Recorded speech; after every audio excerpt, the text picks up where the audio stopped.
அல்லாஹு அக்பர் அல்லாஹு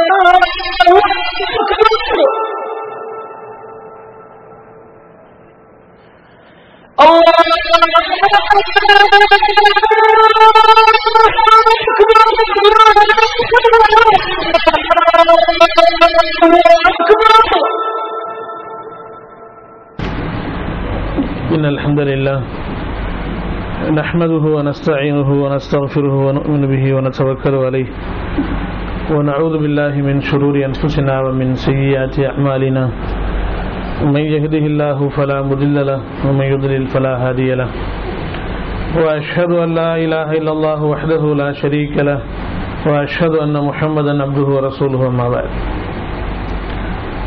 கண்ணியத்திற்குரிய சகோதரர்களே, எல்லாம் வல்ல அல்லாஹ் ஜல்ல ஷானஹு தஆலா ரமதானுடைய நோன்பை துறப்பதற்காக அந்த சந்தர்ப்பத்தை ஒரு தாவா நிகழ்ச்சியாக மாற்றி பல நல்ல செய்திகளை சொல்வதற்காகவும் கேட்பதற்காகவும் நமக்கு வாய்ப்பளித்திருக்கிறான். இந்த சந்தர்ப்பத்தில் தேர்ந்தெடுக்கப்பட்ட மக்கள் என்கிற தலைப்பிலே பேசுமாறு பணித்திருக்கிறார்கள். தேர்ந்தெடுக்கப்பட்ட மக்கள் என்றால் யார்? அல்லாஹ் ஜல்ல ஷானஹு தஆலா திருமறை குர்ஆனிலே சொல்கிறான், குன்தும் ഖൈറ உம்மத்தின் உக்ரிஜத் லின்னாஸ், நீங்கள் மக்களிலேயே தேர்ந்தெடுக்கப்பட்ட சிறந்த சமூகமாக இருக்கிறீர்கள். இந்த தேர்ந்தெடுக்கப்பட்ட சமூகம் எப்படி நடந்து கொள்ள வேண்டும் என்பதை அல்லாஹ் ஜல்ல ஷானஹு தஆலா தொடர்ந்து சொல்கிறான். நல்லதை ஏவ வேண்டும், தீயதை தடுக்க வேண்டும். நல்லதை ஏவுவதும் தீயதை தடுப்பதும் சிறந்த சமூகம் என்பதற்கான ஒரு சான்று. பொதுவாக இந்த தன்மை எந்த சமூகத்தில் உயிரோட்டத்தோடு பேணப்படுகிறதோ அந்த சமூகம் சிறந்து விளங்கும்.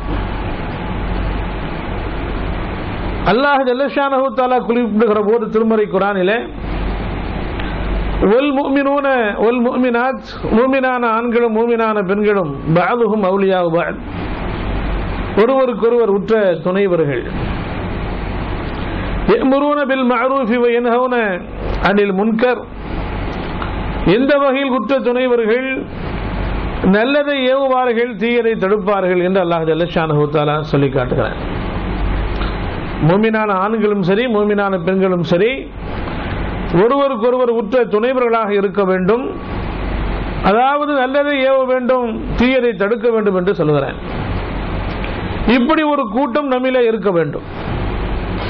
இந்த வசனத்தை தவறாக புரிந்து கொண்டவர்கள் நல்லதை ஏவினால் போதும், தீயதை தடுக்க வேண்டியதில்லை, வெளிச்சத்தை ஏற்படுத்தினால் போதும், இருட்டை போக்குவதற்கு தனியாக ஒரு முயற்சி மேற்கொள்ள வேண்டிய அவசியமில்லை என்று சொல்லி நல்லதை மட்டுமே ஏவிக்கொண்டிருக்கிறார்கள். சில சந்தர்ப்பங்களிலே நல்லது இதுதான் என்று புரிந்து கொள்ளாமலேயே ஹதீஸை விட்டுவிட்டு வேறு எதையெல்லாமோ சொல்லிக் கொண்டிருக்கக்கூடிய நிலைமையை பார்க்கலாம். அல்லாஹ் ஜல்ல ஷானஹு தஆலா இரண்டையும் சொல்கிறான். நன்மையை ஏவு, தீமையை தடு. நபிகள் நாயகம் ஸல்லல்லாஹு அலைஹி வஸல்லம் இடத்திலே சஹாபாக்கள் கேட்டார், அல்லாஹ்வுடைய தூதரே, நல்ல நண்பர்கள் யார்?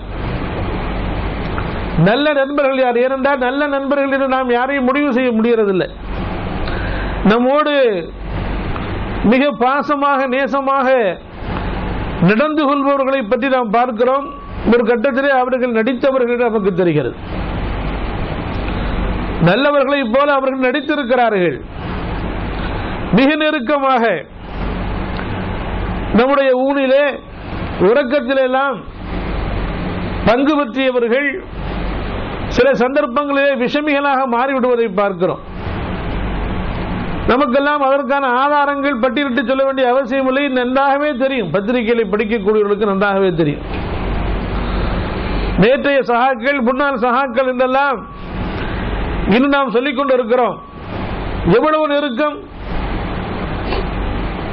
அப்படிப்பட்ட நெருங்கியவர்கள் ஒரு கட்டத்திலே நமக்கு துரோகிகளாக மாறிவிடுகிறார்கள். எனவே சஹாபாக்கள் கேட்கிறார்கள், நல்லவர்கள் யார்? நண்பர்களாக ஏற்றுக்கொள்ளத்தக்கவர்கள் யார்?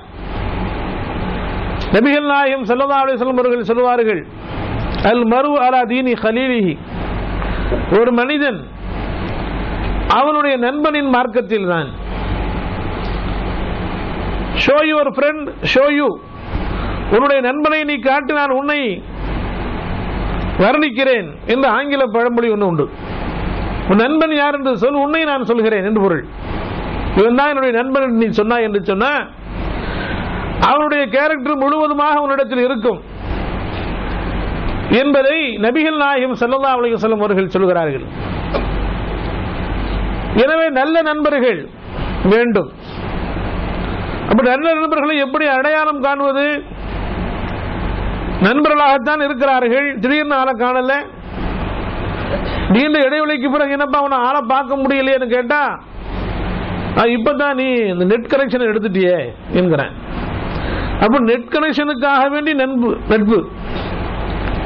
நீ டிஷ் எடுத்துட்ட, இப்ப உன்னிடத்தில் வர வேண்டிய தேவையில்லை. இன்னும் சில பேரை பார்த்தீங்கன்னா, நீ ஸ்மோக்கிங்கை விட்டுட்ட, உன்கிட்ட நாயா வரணும் என்று சொல்லக்கூடியவர்கள். அப்ப பீடி தோழர்கள், மூக்குப்பிடி தோழர்கள், சுருட்டு தோழர்கள், டிஷ் தோழர்கள், நெட் தோழர்கள் என்று இப்படி தோழமைக்கு ஏதாவது ஒரு பின்புலம் இருக்கிறது. ஏதாவது ஒரு பின்புலம். ஒருவன் நம்மிடத்தில் வருகிறான் என்று சொன்னால் அவனுடைய வருகையை எப்படியாவது நாம் பயன்படுத்திக் கொள்ள வேண்டும் என்கிற மாதிரியான ஒரு சுயலாப சிந்தனை. ஒரு விஞ்ஞானி அப்படித்தான் இருந்தான். அவனிடத்தில் வருவதற்காக வேண்டி அவனுடைய வீட்டு வாசலுக்கு வந்தால் சுழல் கதவு இருக்கும். அந்த கதவை திருப்பி விட்டு வருவதற்கு ரொம்ப சிரமமா இருக்கும். இப்ப அடிக்கடி வந்து போகக்கூடிய நண்பன் கேட்டான், நீ ஒரு பெரிய விஞ்ஞானி, அந்த கதவை ரிப்பேர் பண்ண என்ன? எவ்வளவு மோசமாக இருக்கிறது, சுத்த முடியல, அவ்வளவு கஷ்டமா இருக்கு, ரிப்பேர் பண்ணு. ஏதாவது அப்படியே தான் இருக்கும் என்றார் விஞ்ஞானி. மீண்டும் மீண்டும் வரக்கூடியவர் மீண்டும் மீண்டும் சொன்ன போது அதற்கு பின்னால் ஒரு ரகசியம் இருக்குது என்று சொன்னார். என்ன ரகசியம்? நீ ஒரு முறை அந்த கதவை சுத்தினால் அத்தோடு இணைக்கப்பட்டிருக்கிற இயந்திரம் என்னுடைய தோட்டத்தில் 8 வாளி தண்ணீர் இறைக்கும் சொன்னார். வருகிற போது நீ வந்துதான் ஆக வேண்டும், உனக்கு நான் பயன்படுகிறேன், எனக்கு நீ பயன்படு. நீ என்னை நோக்கி வருகிற போது 8 வாளி தண்ணியை ஊத்துனா எவ்வளவு கஷ்டப்பட்டு சுத்தணுங்க, அவ்வளவு கஷ்டப்பட்டு இருந்தாலும் சுத்தி இருக்கிறான். தாமஸ் ஆல்வா எடிசன் அந்த விஞ்ஞானியுடைய பேரு. அப்ப சுய லாபம், அதற்காக வேண்டி நட்பு கொள்கிறார்கள்.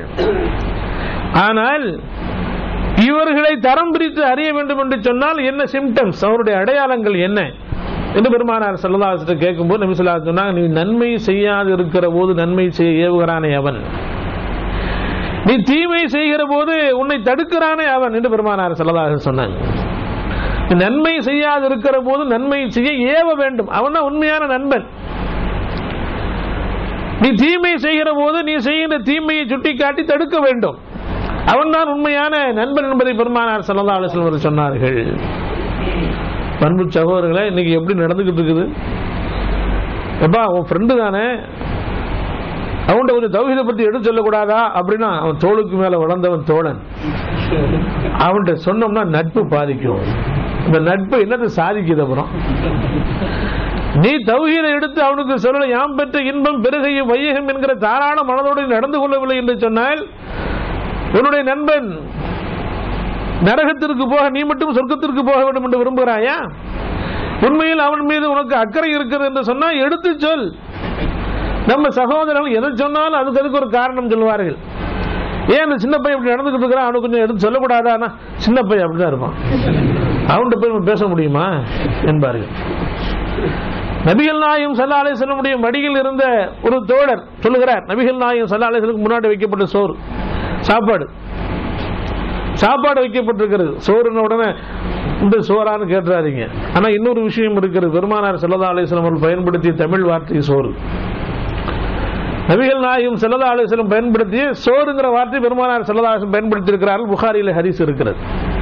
ஆச்சரியமா இருக்கலாம், இருக்கிறது. பார்சி என்று சொல்கிறார்கள். இன்ன ஜாபிரன் ஜாலலக்கும் சோரன், ஜாபிர் உங்களுக்கு சோறு தயாரித்திருக்கிறார் என்று பெருமானார் ஸல்லல்லாஹு அலைஹி வஸல்லம் கந்தக் போர்ல அறிவிக்கிறாங்க. புகாரில செய்தி இருக்கிறது. சோறுன்னு சொன்னா உணவுன்னு அர்த்தம் அந்த கருத்துல. இல்ல சில பேர் சூரன் இருக்குது, அது பார்சி மொழி என்றார். பார்சியில சூருன்னு வார்த்தையே இல்லை, சொந்தம் கொண்டாடுகிறார்கள். ஆக நபிகள் நாயகம் ஸல்லல்லாஹு அலைஹி வஸல்லம் அவர்களுக்கு முன்னால் சாப்பாடு வைக்கப்பட்டுச்சு. நான் 2 கையால அப்படியே உழப்ப ஆரம்பிச்சேன். உடனே பெருமானார் ஸல்லல்லாஹு அலைஹி வஸல்லம் சின்ன பிள்ளை அப்படிதான் செய்ய போ அப்படின்னு விரட்டி விடல. யா குலாம், குழந்தாய், சம்மில்லா, அல்லாஹ்வுடைய பேரை சொல்லு. குல் பி யமீனி, கொண்டு வரது கலத்தால் சாப்பிடு. குல் மிம்மா எலி, கொண்டு முன்னாடி உள்ளதை சாப்பிடு என்று நபிகள் நாயகம் ஸல்லல்லாஹு அலைஹி வஸல்லம் அப்போது எனக்கு உபதேசம் செய்தார். இன்றைக்கு வரைக்கும் எனக்கு அப்படியே பசுமரத்தாணி போல பதிந்திருக்கிற கருத்துல அந்த சஹாபி சொல்லி காட்டுகிறார். பாருங்க, சின்ன பிள்ளையா இருந்தாலும் அவர்களுக்கும் சட்டம் சொல்லிக் கொடுக்க வேண்டிய பொறுப்பு நமக்கு இருக்கிறது. சதக்கா பொருளை ஹசன் எடுத்து வாயில வச்சுட்டாரு. நபிகள் நாயகம் ஸல்லல்லாஹு அலைஹி வஸல்லம் கஹ் கஹ் துப்பு அத அப்படின்னு சொல்லிட்டு சதக்கா பொருள் சாப்பிடக்கூடாதுப்பான்னு சொல்லல. அமா தத்ரி அல்லா நஅகுலு சதகா, சதக்கா பொருளை சாப்பிடக்கூடாதுன்னு உனக்கு தெரியாதான்னு கேட்கிறாங்க பெருமானார் ஸல்லல்லாஹு அலைஹி வஸல்லம். ஏன் தெரிஞ்சுக்கலன்னு கேட்கிறாங்க. தெரியாதான்னு அர்த்தம், ஏன் தெரிஞ்சுக்கல? அப்ப சொல்லிக் கொடுக்கல. சதக்கா பொருள் நம்ம சாப்பிடக்கூடாதுமா, கண்ணு துப்பிரு அப்படி சொல்லல பெருமானார் ஸல்லல்லாஹு அலைஹி வஸல்லம். ஏன் தெரிந்து கொள்ளவில்லை அப்படிங்கிற கருத்தில் கேட்கிறாங்க. அமா தத்ரி, உனக்கு தெரியாது என்று பெருமானார் ஸல்லல்லாஹு அலைஹி வஸல்லம் கேட்கிறார்கள். பாருங்க, குழந்தைகள் விஷயத்திலையும் பெருமானார் ஸல்லல்லாஹு அலைஹி வஸல்லம் அவர்கள் அவர்களுக்கு சொல்ல வேண்டிய சட்டங்களை சொல்லிக் கொடுக்கிறார்கள். அதுபோல எந்த நிலையில் ஒரு பெரியவர் நபிகள் நாயகம் ஸல்லல்லாஹு அலைஹி வஸல்லம் முன்னிலையில இடது கையால சாப்பிடுறாரு. ஒரு 70 வயசு மதிக்கத்தக்க ஒரு சகோதரர் ஹஜ்ஜில வடநாட்டை சார்ந்தவர் தான், பன்னு சாமூலி வச்சு கடிச்சு தின்னுட்டு இருக்கிறார். எழுது சீதே ஹாத் காவ் பாய் அப்படின்னு சொன்னா, எனக்கு வயசு என்ன தெரியுமா? 70 வயசு. யாரும் என்ன இதுவரைக்கும் எதுவுமே சொன்னதில்லை, நீங்க புதுசா சொல்றீங்க. அப்படி பெரிய தாடிலாம் இருக்கு. அவருக்கு அவ்வளவு கோபம் வருது. சில பேர் சொன்னா நான் அப்படி இல்லையேன்னு சொல்லுவோம். நீ இப்படி செஞ்சீங்க இல்லையே, வேற யாரையாவது பார்த்திருப்பீங்க, ஏற்க மாட்டான் சில பேர். அப்படி சில பேர் இருக்கிறார்கள். இப்படியே ஒருத்தர் இருந்தார், எதை சொன்னாலும் ஏங்க நீ கையை நெஞ்சுக்கு கீழே கட்டுறீங்க இல்லையா, நான் கரெக்டா நெஞ்சில கட்டுவேன், நீ வேற யாரையாவது பார்த்திருப்பீங்கன்னு. அதுக்கப்புறம் அவரை பார்க்கலான்னு பார்த்தா கரெக்ட் நெஞ்சில கட்டுவார், அதை சுதாச்சிடுவார். நீ கையை தூக்கும் போது சரியா துவஜத்துக்கு நேராகவோ அல்லது காது சோனைக்கு நேராகவோ தூக்குறது இல்லை, இப்படி கட்டுறீங்க, வேற யாரையாவது பார்த்திருப்பீங்க, நான் கரெக்டா கட்டுவேனே அப்படின்னு. அடுத்து அவர் கரெக்டா கட்ட ஆரம்பிச்சிருவார். அவர் ஒரு தப்பு பண்ணி இருந்தாரு, சுஜூதுல கால் நண்டையும் தூக்கிடுவார். நம்ம போய் என்னங்க கால் நண்டையும் தூக்குறீங்கன்னு கேட்டா, நான் கரெக்டா வச்சிருப்பேன், வேற யாரையாவது பார்த்திருப்பீங்கன்னு சொல்லுவார். என்ன செய்யறது, அவர் ஒத்துக்க வைக்கணும்.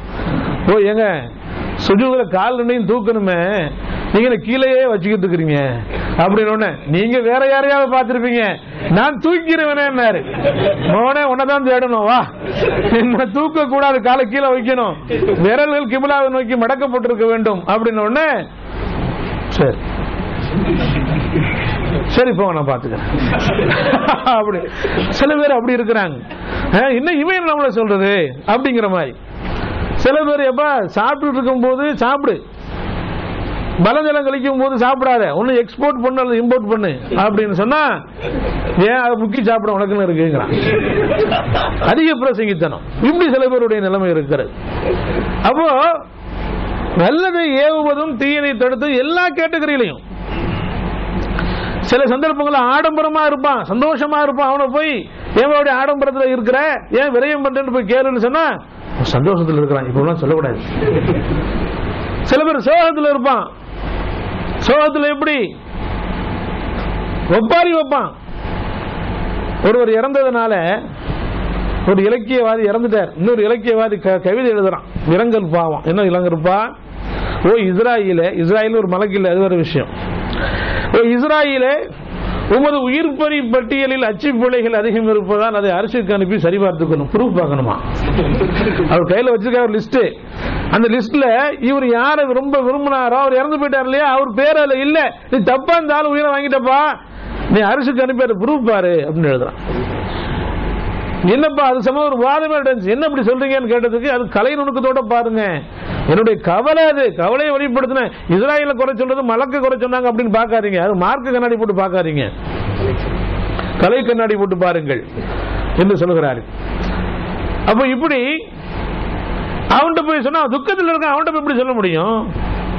பெரியவங்களை போய் சொல்லுங்கப்பா, உங்க அம்மா அப்படி நடந்துக்கிறாங்களா, உங்க அத்தா அப்படி நடந்துக்கிறாங்களா, அன்னைக்கு ஏதோ ஒரு பொருளுக்கு அவஹீந்தின்னு நாங்களே, உங்க அம்மாட்ட சொல்லக்கூடாதா, அது திருந்தாத கேஸ், அது முடிஞ்சு போச்சு, அதெல்லாம் எக்ஸ்பயர்டு. யார் சொன்னது? அப்போ எல்லா தரப்பு மக்களுக்கும் அவர்கள் நம்முடைய மூத்தவர்களா, நமக்கு தோழர்களா, நம்மளுடைய சிறியவர்களா, எந்த நிலையில் இருந்தாலும் அவர்களுக்கு சத்தியம் சொல்ல வேண்டும். அந்த சிந்தனை நமக்கு இருக்கணும். அப்படி இருந்தா தான் சமூகத்தில் மார்க்கம் இருக்கும். மார்க்கம் இருக்கும். இல்லைன்னு சொன்னா மார்க்கம் கொஞ்சம் கொஞ்சமா நம்மளை சுற்றி இருக்கவர்களிடத்துல இல்லாம போறது மட்டுமல்ல, நாளடைவில் நம்மள்கிட்டையும் அந்த தவறுகள் வர ஆரம்பிச்சிடும். பாருங்க, சிகரெட் குடிக்கிறவன் பக்கத்தில் இருப்பான், பக்கத்து பெட்டுக்காரனா இருப்பான். அவன் குடிக்கிறத பார்த்து நாம என்ன இருக்கு, சிகரெட் குடிச்சா அது தப்புன்னு சொன்னா அங்க கோபப்படுவான். அவன் நீ பெரிய யோக்கியமானு கேட்பான். இதெல்லாம் நமக்கு தேவையா, என்ன நாசமா போறான் அப்படின்னு சொல்லி நம்ம விட்டோன்னு வச்சுக்கோங்களேன். எனக்கே ஒரு நாள் உடம்பு சரியில்லாம இருப்பான். உடம்பு சரியில்லாம இருக்குது, வரும்போது கொஞ்சம் சிகரெட் வாங்கிட்டு வந்துருங்க. பக்கத்து பெட்டுக்காரன், என்னப்பா உடம்பு தான் சரியில்லாம இருக்குது, இப்பவும் சிகரெட் குடிக்கணுமா நீ? அது குடிக்கலன்னா ஒரு மாதிரி வாயெல்லாம் மலு மலுன்னு இருக்குது. உடனே இவன் சிகரெட் வாங்கி கொடுப்பான். எதுக்கு? ஏதோ பழகி போச்சே. அப்புறம் ஒரு நாள் வாங்கிட்டு வரும்போது அவனே சொல்லுவான், என்ன ஒரு மாதிரியா உனக்கு மலு மலுன்னு இருக்குதா, ஒரு கப்பு கப்புன்னு இழுத்து பாரு அப்படின்னுவான்.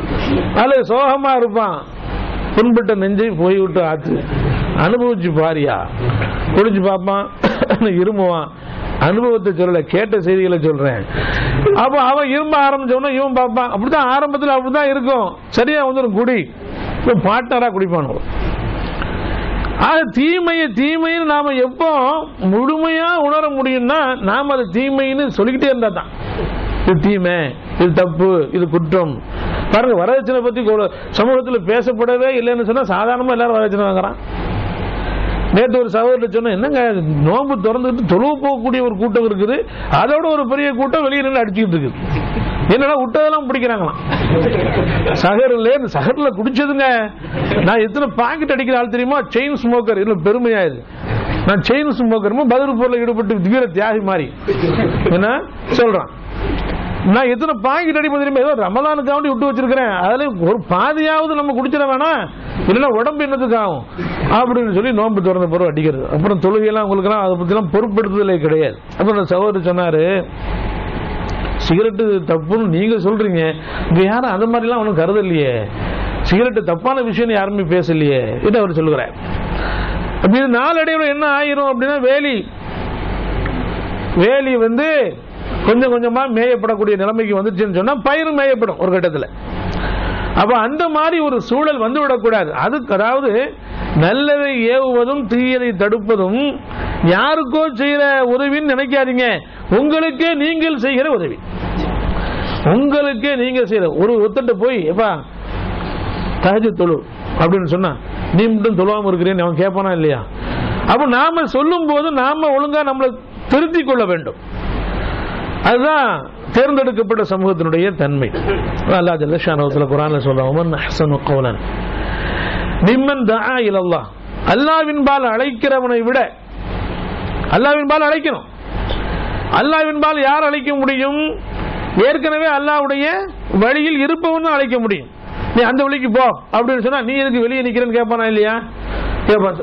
தப்லீக் ஜமாத்தில் அப்படி நடக்கும். உள்ள எல்லாரும் உட்கார்ந்து இருப்பாங்க, வெளியே ஒருத்தர் நிற்பார், யாராவது வந்தா வாங்க உள்ள போங்க, உள்ள ஆகிறதுடைய பயான் நடக்குது போங்க அப்படின்னு. நீங்க வெளியே நிக்கிறீங்க, நீங்க உள்ள போக வேண்டியதானே? நாங்க எல்லாம் கேட்டுட்டோம், அதான் வெளியே நிக்கிறோம் அப்படி. அப்போ அழைக்கக்கூடியவர்கள் அவர்கள் உள்ள இருக்கணும். நாம ஒரு வழியின் பால் அழைக்கிறோம்னு சொன்னா அந்த வழியில் நாம் இருக்க வேண்டும். அப்ப அந்த வழியில் நாம நம்மை அறியாமல் வெளியே போகாத வகையில் நம்மை தடுக்கக்கூடியது எது? போதிச்சிய நேரடா சாதிச்ச போதிக்கிறது மட்டும்தானா? அதுக்கு தண்டனை இருக்கிறது. தக்குலூன மாலா தஃஅலூன், ஏன் நீங்கள் சாதிக்காததை போதிக்கிறீர்கள்? கபுர மக்தன் இன்தல்லாஹி அன் தக்கூலு மாலா தஃஅலூன், அவ்வாறு நீங்கள் செயல்படுத்தாததை சொல்லி காட்டுவது அல்லாஹ்விடத்திலே மாபெரும் பாவமாக இருக்கிறது. அல்லாஹ் ஜல்ல ஷானஹு தஆலா திருமறை குர்ஆனிலே சொல்லி காட்டுகிறார். அப்ப நம்மை அறியாமல் நாம் சொல்லுகிற போது நமக்குள் ஒரு உத்வேகம், நாமும் அந்த காரியத்தை செய்யணும். நாம பிறருக்கு சொல்ல வேண்டும் என்று நினைக்கிற போது நாம் அதை செய்யறோமா என்று ஒரு சுய பரிசீலனை நாம செய்யக்கூடிய ஒரு கட்டம் வந்துவிடும்.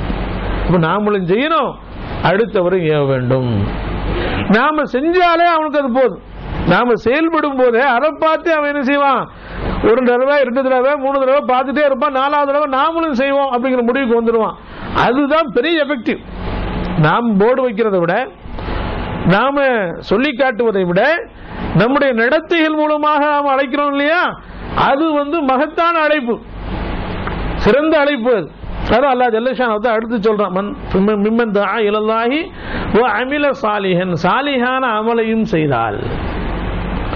அல்லாஹ்வின்பால் அழைக்க வேண்டும், நேரான வழியின்பால் மக்களை அழைக்க வேண்டும். நாம் நேரான வழியில் இருந்து கொண்டு நல்லறங்கள் புரிந்து கொண்டு இருக்க வேண்டும். நாம் நல்லறங்கள் புரிந்து கொண்டு இருக்க வேண்டும். அப்படி இருந்தோம் அப்படின்னு சொன்னா நம்முடைய செயல்பாடுகள் அவன் பார்ப்பான்.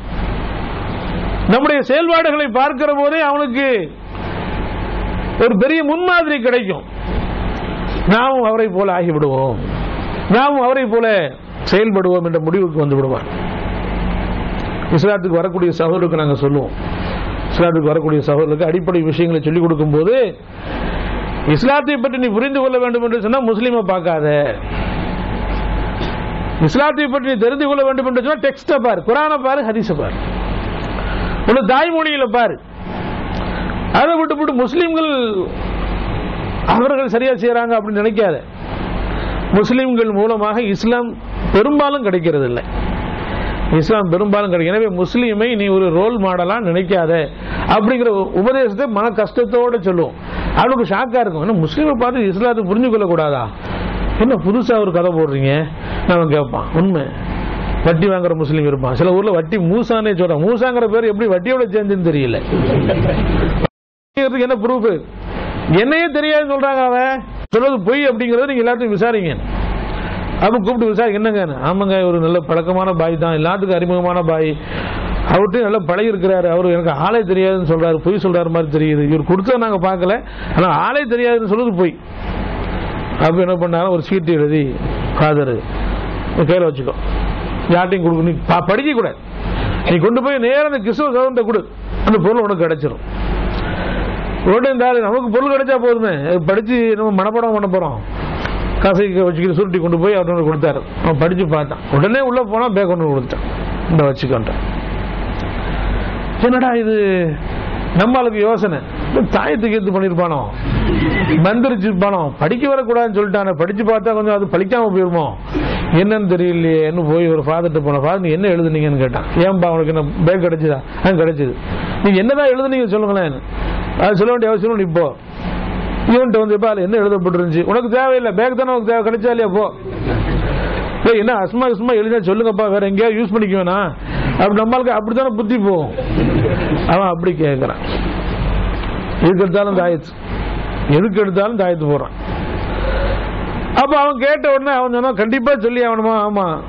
அப்ப என்ன எழுதிருக்கு, நீ எப்ப பாயானு எழுதிச்சு, நீ எப்போது பாயாக மாறினாய், எப்போது முஸ்லீமாக நீ மாறினாய் அப்படின்னு எழுதப்பட்டிருந்துச்சு. அவனுக்கு ரோஷம் வந்துருச்சு. போய் என்ன பாயன்னு சொல்லிட்டாரு ஃபாதர், ஏன் சீட்டிங் பண்றது முஸ்லீம்களுடைய பழக்கம் தாங்கிறான். எவ்வளவு மோசமா நம்முடைய பேர் அடிபட்டு கொண்டு இருக்கிறது. பாயா, கவனமா பாடுறா, எது வாங்கினாலும் ரொம்ப கவனமா வாங்கணும், ஏன்னா ஒரு பாய் அப்படிங்கிறான். ஒரு வேதனைக்குரிய விஷயம். முஸ்லீம்களை பார்த்தா இஸ்லாத்தை புரிந்து கொள்ள முடியாது. எனவே அன்பு சகோதரர்களே, நல்லதை ஏவுவதும் தீயதை தடுப்பதும் சிறந்த சமூகத்தினுடைய அடையாளம் என்பதை மறந்துவிடக்கூடாது. இப்ப அல்லாஹ்வின்பால் அழைக்கணும், அதையும் செய்யணும். நம்ம அல்லாஹ்வின்பால் அழைக்க வேண்டிய பொறுப்பு நமக்கு தரப்பட்டிருக்கிறது. ஏன்னா இங்கு இருப்பது மிக சொற்பம், வெளியே பெரிய கூட்டம் இருக்கிறது, பெரிய கூட்டம் வெளியே இருக்கிறது. மார்க்கத்தை பத்தி தெரியாது, நாம இந்த ஹதீஸ் சஹீஹா லைஃபான்னு பார்த்துட்டு இருக்கிறோம். அவன்கிட்ட போய் ஏன் இந்த சஹீ லைஃப் தெரியுமே, நான் லைஃபை பார்த்துக்கிட்டு இருக்கேன், நீ வேற லைஃபை பார்த்துக்கிட்டு இருக்கிறியே அவன் கேட்கிறான். அவனுக்கு லைஃப் தான் முக்கியம், நாம லைஃபை பார்த்துக்கிட்டு இருக்கிறோம்.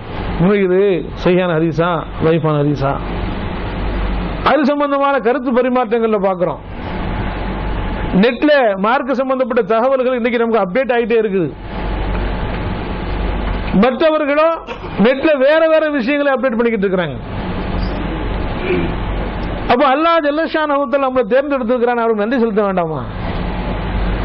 நமக்கு அல்லாஹ் ஜல்லஷானஹு வ தஆலா தூய்மையான மார்க்கத்தை அனுபவிக்கக்கூடிய பாக்கியத்தை கொடுத்திருக்கிறானே, நமது குடும்பத்தில் எத்தனை பேர் அந்த பாக்கியம் இல்லாமல் இருக்கிறார்கள்? நம்முடைய பெற்றோர்கள், நம்முடைய உற்றார் உறவினர்கள், நமக்கு அறிமுகமானவர்கள், அவங்க வரைக்கும் நாம செய்தியை கொண்டு போக வேண்டாமா? இன்னும் எத்தனை பேர் நாம நினைக்கிறோம் ஒரு நண்பர் அவருடைய நண்பரோடு இருக்கிறார், நாம மூன்றாம் அவரா அந்த இடத்துக்கு போறோம், போய் உட்கார்ந்த உடனே அறிமுகப்படுத்த நம்ம எந்த நண்பரை தேடி போனோமோ அவர் அறிமுகப்படுத்துகிறார், இவருடைய நண்பர், என் கிளாஸ்மேட்டு அப்படின்னு.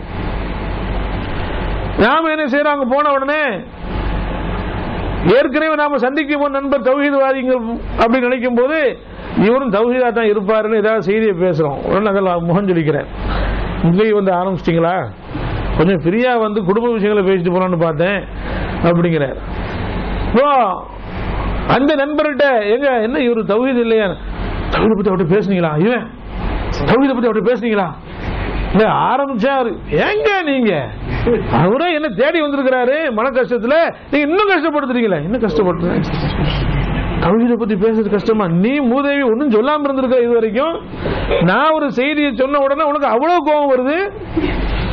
அவன் பாருங்க மறைக்கிறான், நான் அந்த மாதிரி ஆள் இல்ல, நான் தௌஹீத் சிந்தனை உள்ளவன் இல்ல அப்படிங்கிற மாதிரி நினைக்கிறான். அல்லாஹ் ஜல்லஷானஹு குர்ஆன்ல சொல்றான், இன்னல்லதீன காலு ரப்புனல்லாஹ், என்னுடைய ரப்பு அல்லாஹ் தான் என்று சொல்வார்கள், சும்மஸ்தகாமு, அதில் நிலைத்திருப்பார்கள், அதுல உறுதியா இருப்பாங்க. அப்படிப்பட்டவர்களுக்கு அல்லாஹ் ஜல்லஷானஹு வ தஆலா என்னெல்லாம் பண்ணுவான்னு பின்னாடி சொல்லுகிறான், தொடர்ந்து சொல்லுகிறான் அல்லாஹ் ஜல்லஷானஹு வ தஆலா. உறுதி எங்க இருக்கு நம்மள்ட்ட, ரப்பு அல்லாஹ் தான் சொல்றோம், நம்ம சொல்லாட்டாலும் அவன் சொல்லுவான் இவர் அல்லாஹ் சாமியை வணங்குறவரு அப்படின்னு அவன் சொல்லுவான், நாம தயங்கி தயங்கி இருந்தாலும். அப்ப அந்த அளவுக்கு ரப்பு அல்லாதான் என்று சொல்லக்கூடியவர்கள், அல்லாதான் ரப்பு என்று சொல்லக்கூடியவர்கள் உறுதியா இருக்கிறோமா? நம்மளோட உறுதியா அவன் இருக்கிறான். நம்ம பஸ் வாங்கி விடுறோம், காரு வாங்கி விடுறோம், நம்ம காருக்கு டிரைவர் இருக்கிறான் பாத்தீங்களா, அவன் நம்ம வண்டிக்கு ஆயுத பூஜை பண்ணிக்கிட்டு இருக்கிறான். எழுதியிருக்கும் ஃபாத்திமா டிராவல்ஸ், ஃபாத்திமா டிராவல்ஸுக்கு பொட்டு வச்சிருக்குது, பூ வச்சிருக்குது. என்னடா இது பாய், என்ன வண்டி வித்துட்டீங்களா, வாய கழுவுங்க, எனக்கு அப்படி சொல்றீங்க, வண்டி நான் இன்னைக்கு வித்தேன், இல்ல ஆயுத பூஜை நடக்குது வண்டிக்கு, அது டிரைவர், வண்டி வா வண்டி தானையா, வண்டி நம்ம வண்டி தான், ஆனா அவன் அதெல்லாம் விட்டு கொடுத்துறது, அதெல்லாம் நம்ம ஃபோர்ஸ் பண்றது இல்லை. ஏன் ஃபோர்ஸ் பண்றது இல்லை, அவன் வந்து சொல்றான் அந்த மாதிரி ஆயுத பூஜை பண்ணித்தான் ஆகணும் அப்படிங்கிறான், பண்ணக்கூடாதுன்னு சொல்ல வேண்டியதானே, சொன்ன அவன் போயிடுவான். ஆனா அவன் பாருங்க உறுதியா இருக்கிறான், பண்ணணும், பண்ணதான் நான் இருப்பேன். ஏய் நீ ஆயுத பூஜை பண்ணணும், நீ எனக்கு வேணான்னு சொன்னா, இந்த வண்டி இந்த ஓனர் இல்லைன்னா இன்னொரு ஓனர் அவன் முடிவு பண்றான். ஆனா நாம இந்த டிரைவர் இல்லைன்னா இன்னொரு டிரைவர் முடிவு பண்ண முடியல இல்லையா? அதனால அவன் நம்ம வண்டியில சாமி படம் வச்சுக்கிறான், நம்ம வண்டிக்குள்ளேயே குங்குமத்தை வச்சுக்கிறான், சின்னதா ஒரு பிள்ளையார முன்னாடி வச்சுக்கிறான், அது ஒரு பத்தி குத்தி வைக்கிறான். எல்லா பூஜை புரஸ்காரங்களும் நம்ம வண்டியில ஒரு பூஜை அற மாதிரியே நடந்துகிட்டு இருக்கு. ஆனா நம்ம அதை போய் குறை சொல்றது, ஏன் அவன் போயிருவான, போட்டு போயிருவான, இவனுக்கு நம்பிக்கை இல்லை, அவனுக்கு நம்பிக்கை இருக்கு. நம்ம சாமியை நம்ம வணங்கணும்னு சொன்னா இந்த ஓனர் இல்லைன்னா இன்னொரு ஓனர், இந்த வண்டி இல்லைன்னா இன்னொரு வண்டி, ஆனா நமக்கு இந்த டிரைவர் இல்லைன்னா இன்னொரு டிரைவர் அல்லாஹ் தருவாங்கிற நம்பிக்கை நமக்கு இல்லை. இந்த அளவுக்கு தான் பலவீனமா இருக்கிறோம். அன்பு சகோதரர்களே, மார்க்கத்தை நாம் படித்து பிறருக்கு படித்து கொடுக்க வேண்டும். மாற்றாருக்கு சொல்ல வேண்டிய கடமை நமக்கு இருக்கிற போது இங்க உள்ளேயே ரவுண்ட் அடிக்க வேண்டியிருக்கு இல்லையா? நம்ம சகோதரர்களுக்கு மத்தியிலேயே விளக்கங்கள் இல்லை. நம்ம சகோதரர்கள் இஸ்லாமிய கீதம் பக்தி பாடல் சில பாட்டை கேட்டுதான் இஸ்லாத்துல இருக்கான், அதுதான் இஸ்லாம் நினைச்சுக்கிட்டு இருக்காங்க. சில பேர் இஸ்லாத்துக்கு அப்படியே வர்றாங்க, நீங்க இஸ்லாத்துக்கு வரீங்களே, உங்களை கவர்ந்தது இஸ்லாத்துல என்னது, நாகுனிபா பாட்டு நல்லா கேட்பேன், பக்தி பாடல் நல்லா கேட்பேன், அத மாதிரி வேற சிறுநாளி கேட்ட பாட்டுலாம் கேட்டிருக்கேன், ஆனா நாகுனிபா பாட்டு மாதிரி வராது, அதுதான் அவனை இழுத்துருக்கு. அப்ப இஸ்லாத்திற்கு விரோதமான கருத்துக்கள்லாம் அதெல்லாம் இருக்குதான் செய்யுது. சில கருத்துக்கள் நல்லா இருந்தாலும் வேறு பல கருத்துக்கள் இருக்கு. சகோதரர் பேசும்போது கூட குறிப்பிட்டார், பிரார்த்தனை செய்ய வேண்டும், எனது தேவை என்னவென்று படைத்த உனக்கு தெரியும், என் அவசரத்தில் புலம்பி உந்தன் அருளில் என்ன குறையும் பாடுறார். யா அல்லாஹ் அப்படின்னு பாடுறார். இஸ்லாத்துடைய கான்செப்டுக்கு எதிரானது. எல்லாம் தான் அல்லாஹ்வுக்கு தெரியும். அப்படியே துஆ செய்ய சொல்றான்ல, அதை அவன் விரும்புறான், எதிர்பார்க்கிறான். நீ துஆ செய், எல்லாம் நமக்கு என்ன தரணும்னு அல்லாஹ்வுக்கு தெரியும். கேட்டாலும் கேட்காட்டாலும் எதை தரணுமோ அதை அவன் தருவான் இல்லையா? கேட்பது நம்முடைய கடமை, தருவதும் தராமல் இருப்பதும் அவனுடைய உரிமை. கேளு அவன் சொல்லிட்டு நம்ம கேட்கணும். அல்லாஹ் தான் கேட்டா கோவப்பட மாட்டான், கேட்காட்டி கோவப்படுவான். மனுஷன் கேட்டா கோவப்படுவான். ஒரு நாள் தருவான், ரெண்டாவது நாள் கடனா தானே கேட்குறியம்பா, மூணாவது நாள் வரும்போதே நம்ம பார்த்த உடனே வேற திசைக்கு போயிடும். அதில் வந்துகிட்டு இருக்கான் அப்படின்ட்டு போன் பண்ணி உங்களை தான் பார்க்க வர்றேன். என்னைய பார்க்க வர்றீங்க? வீட்லயே இல்லையே, பக்கத்துல. ஏன் தான் நீங்க போய் சொல்றீங்க? வீட்டுல தானே இருக்கீங்க, வேற வீட்டுக்கு போறீங்களா? பிள்ளை என்னமோ பிள்ளை என்னமோ சொல்றது, அது ஒரு சைத்தான் கிடக்குது, ஒளிஞ்சு போவாங்க. அதான் பேசிட்டு இருக்கும்போது குறுக்க பேசிக்கிட்டு குடும்பத்தோட போயிருக்கிறான். ஆமா ஆமா ஆமா குடும்பத்தோட போயிருக்கிறேன், வெளியே போயிருக்கேன், வந்துடாதீங்க. அவனை குழு கொடுக்குறான் பாருங்க. அப்ப இந்த மாதிரி கேட்டா கோவப்படுவான் மனுஷன், கேட்காட்டி எல்லாம் கோவப்படுவான். அல்லாஹ் ஜல்ல ஷானஹு தஆலா காத்திருக்கிறான், நீ கேளு. கொடுத்ததற்கு நன்றி சொல்ல முடியவில்லை இன்னும், இனி அடுத்தடுத்து கேட்பதற்கு அஞ்சுதே என்னுடைய. ஏன் அஞ்சனும்? அவன்கிட்ட கேட்கறதுக்கு ஏன் அஞ்சனும்? அல்லாஹ் ஜல்ல ஷானஹு தஆலா எப்படி சொல்றான்? குல் இபாதில்லதீன அஸ்ரஃபு அலா அன்ஃபுஸிஹிம், தங்களுக்கு தாங்களே அநியாயம் இழைத்துக் கொண்ட அந்த மக்களுக்கு நபியே நீங்கள் சொல்லுங்கள், என்னுடைய அடியார்களுக்கு சொல்லுங்க, லா தக்னது மின் ரஹ்மத்தில்லாஹ், அல்லாஹ்வுடைய அருளில் நம்பிக்கை இழந்து விட வேண்டாம். கேட்டுக்கிட்டே அந்த செய்தி சொல்ல வந்தாரு, அப்புறம் அதை டிஸ்கண்டினியூ ஆகி போச்சு. அதாவது அல்லாஹ்ட்ட கேட்டோம் அப்படின்னு சொன்னா அல்லாஹ் ஜல்ல ஷானஹு தஆலா நமக்கு தருவான், நம்ம கேட்டதை தருவான். சில சமயங்கள்ல அதுக்கு பதிலாக அல்லாஹ் தஆலா நன்மையா மாற்றி தருவான் மறுமையில. சில சமயங்கள்ல அல்லாஹ் ஜல்ல ஷானஹு தஆலா பாவங்களுக்கு பரிகாரமாக ஆக்கிடுவான். இப்படி மூணுல ஒண்ணு நடக்கும்னு பெருமானார் ஸல்லல்லாஹு அலைஹி வஸல்லம் உத்தரவாதம் இருந்திருக்கிறார். அப்ப சஹாபாக்கள் சொல்றாங்க, ஆசையை பாருங்க, அதாவது துவா வீண் போக போறது இல்லை. 3 நிபந்தனை. ஒன்னு பாவத்தை கேட்கக்கூடாது, இன்னொன்று குடும்ப உறவுகளை முறிக்கிற மாதிரி கேட்கக்கூடாது, இன்னொன்று அவசரப்படக்கூடாது இல்லையா? இந்த 3 நிபந்தனைகளுக்கு உட்பட்டது அது அங்கீகரிக்கப்படும். அந்த அங்கீகரிக்கப்படுதல் 3 வகையில. ஒன்னு அல்லாஹ் கேட்ட மாதிரியே தருவான், அல்லது மறுமையில அதை நன்மையா மாற்றி தருவான். மறுமையில போவான், சொல்லி செய்யவே இல்லையே, நீ செய்யல, துவா கேட்ட, உலகத்தில் கபூல் ஆகல, இப்போ அல்லாஹ் தஆலா நன்மையா மாற்றி தருவான் அப்படின்னு நினைப்பான் அடியான். நிறைய கபூலாகி போச்சு உலகத்தில். கபூலாகாம இருந்ததுன்னா அல்லாஹ் தஆலா நிறைய அள்ளி தருவான் இல்லையா? துவா வேஸ்ட் ஆகல. அல்லது அல்லாஹ் என்ன பண்ணுவான், நம்முடைய பாவத்துக்கு அது பரிகாரமாக துவாவை ஆக்கிடுவான். சஹாபாக்கள் சொல்றாங்க, இதன் நுக்ஸிர், அப்படி நாங்கள் அதிக அதிகமாக துவா கேட்போம், நாங்கள் அதிக அதிகமாக துவா கேட்போம். அப்ப நபி ஸல்லல்லாஹு அலைஹி வஸல்லம் அல்லாஹ் அக்ஸர், அல்லாஹ் அதிக அதிகமாக உங்களுக்கு தருவான். சரியா? இந்த ஹதீஸ் சொல்ல வந்தாங்க, அது ஏதோ இடையில ட்ராக் மாதிரி போயிடுச்சு. அப்போ அன்பு சகோதரர்களே, அப்போ அனிஃபா போன்ற அவருடைய பாடல்கள் போன்ற சில பாடல்கள் வந்து இஸ்லாத்தை பற்றி கொஞ்சம் கொஞ்சம் சொல்லி இருக்குது, மறுக்க முடியாது.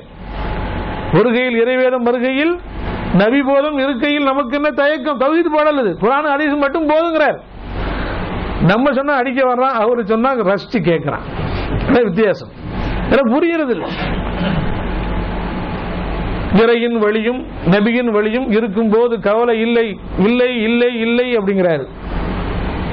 காசு கொடுத்து சீடி வாங்கிட்டு போறான், போட்டு கேட்கிறான் இல்லையா? இது எப்படின்னா, கைக்கூலி வாங்கி ஸ்பீக்கர் வச்சிருப்பான் கல்யாணத்துல, பெண்ணிடம் கைக்கூலி பெறுகின்ற கோழைகள் ஏன் தான் பிறந்தார்களோ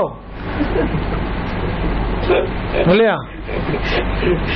பெண்ணிடம் கைக்கூலி பெறுகின்ற கோழைகள் ஏன் தான் பிறந்தார்களோ, தன்மானம் இல்லாத பிள்ளைகளை எதற்காக பெற்றார்களோ, அல்லாஹ்வின் சாபத்தை பெறுவதற்கா, 1000 கன்னிகள் அழுவதற்கான பாட்டு ஓடும். ஒன்ஸ் மோர்மா மாப்பிள்ள கைக்கூலி வாங்கணும், மாப்பிள்ள வழங்காது, என்னமோ பாடுறாங்க கேட்டுட்டு போறோம் அப்படிங்கிற மாதிரி.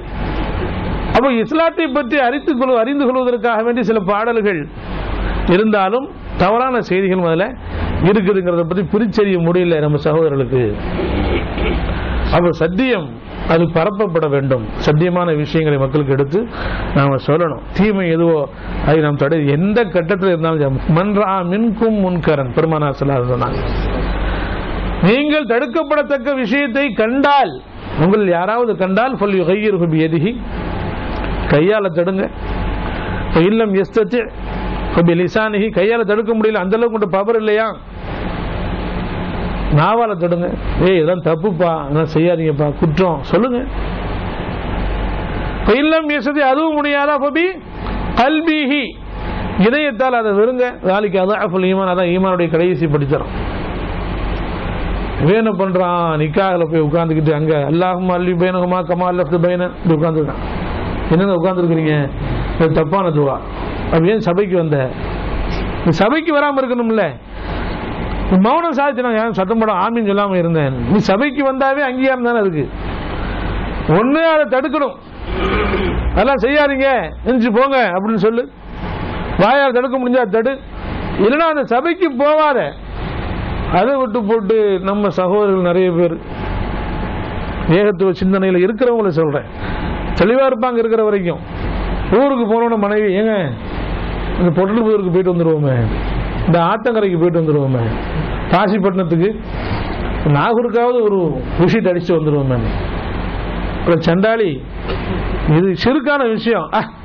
சிறுக்கெல்லாம் எங்களுக்கு தெரியாதா, நீங்க எல்லாம் புருஷனை சலாமத்தா கொண்டு வீட்டுல சேர்த்துரு அப்படின்னு கேட்கும் போது, நான் நாகூர் ஆண்டவங்களுக்கு நேர்ச்சி பண்ணி தான் கேட்டேன், எங்க வீட்டுக்காரங்க சந்தோஷமா வந்து சேரட்டும். அன்னைக்கு ஒரு ஆள் அப்படித்தான் போனாராம், சரி கேள்விப்பட்டீங்களா, 2 வாரத்துக்கு முன்னாடி ஏர்போர்ட்ல போய் நிக்கிறாரு சகோதரர், வெளியே மனைவி பிள்ளைங்கெல்லாம் காத்திருக்கிறாங்க, எல்லாரும் போயிட்டு இருக்கிறாங்க.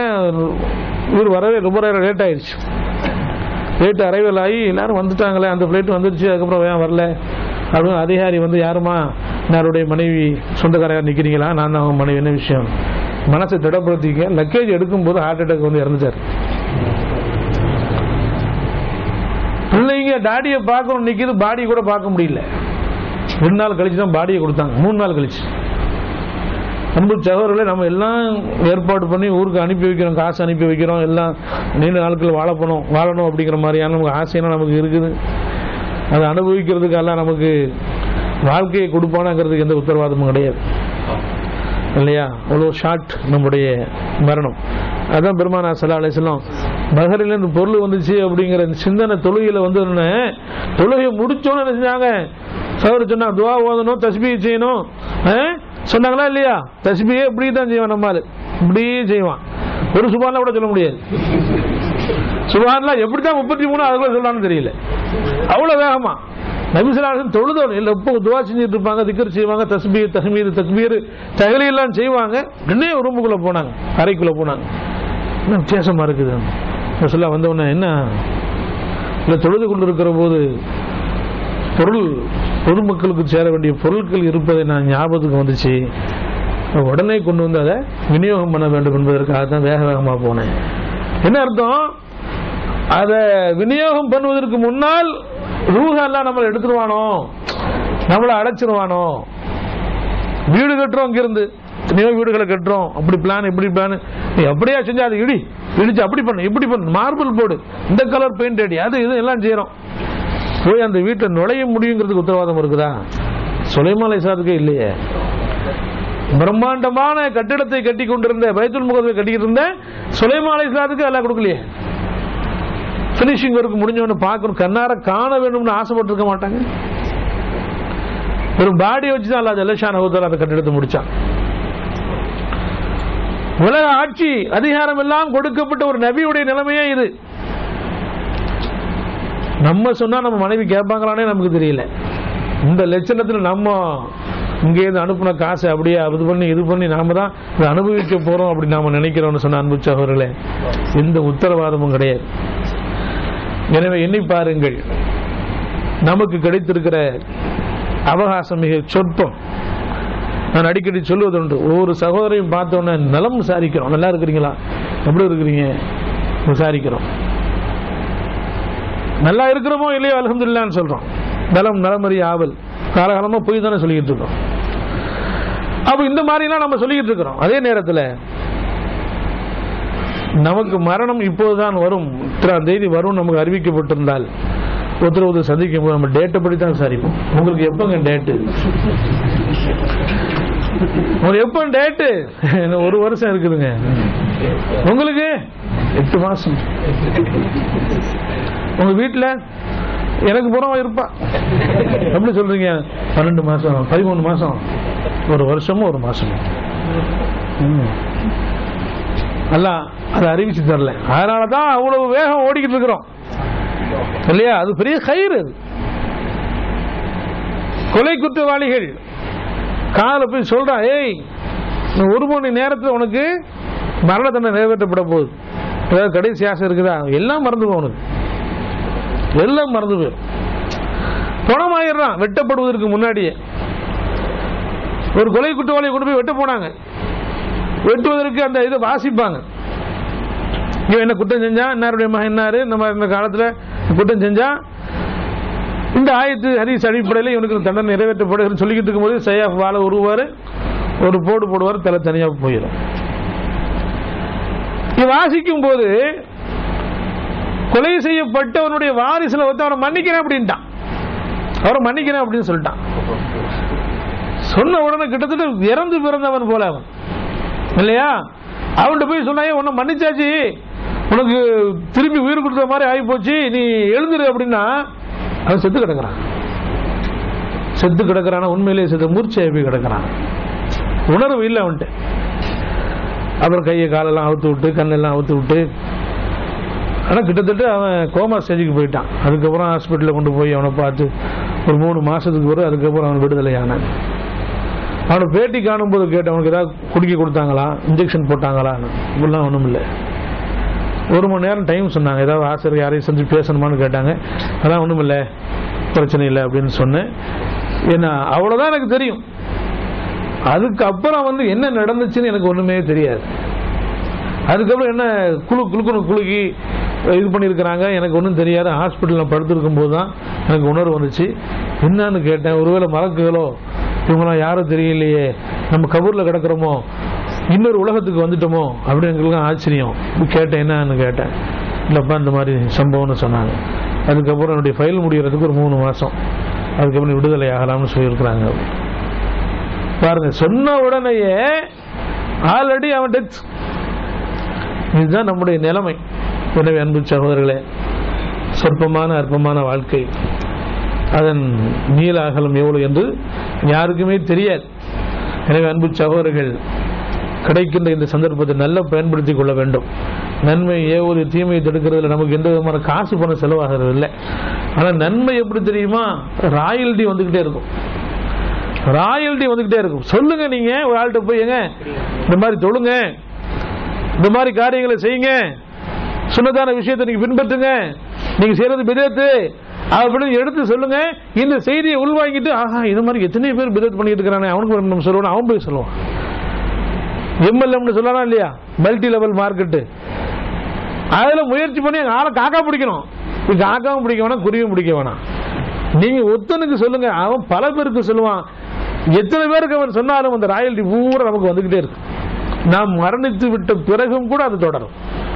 நாம் மரணித்து விட்ட பிறகு நீங்க சும்மா ஒன்றும் செய்ய வேணாம். அந்த நல்லது வருது, தீய தடுக்கிறத பிரதிபலன் இல்லாமல் செய்ய வேண்டிய அவசியமே இல்லை. அந்த அளவுக்கு அல்லாஹ் ஜல்லஷானஹு தஆலா நன்மைகளை தர காத்திருக்கிறான். எனவே அந்த சிந்தனையோடு நாம் நல்லதை ஏவுவோம், தீயை தடுப்போம், தேர்ந்தெடுக்கப்பட்ட நன்மக்களாக வாழ்வதற்கு முயற்சிப்போம். எல்லாம் ஒரு அல்லாஹ் ஜல்லஷானஹு தஆலா சிந்தனை தெரிவி நம் அனைவருக்கும் தந்தல்வானாக. வாஹிரு தாவானா அல்ஹம்துலில்லாஹி ரப்பில் ஆலமீன்.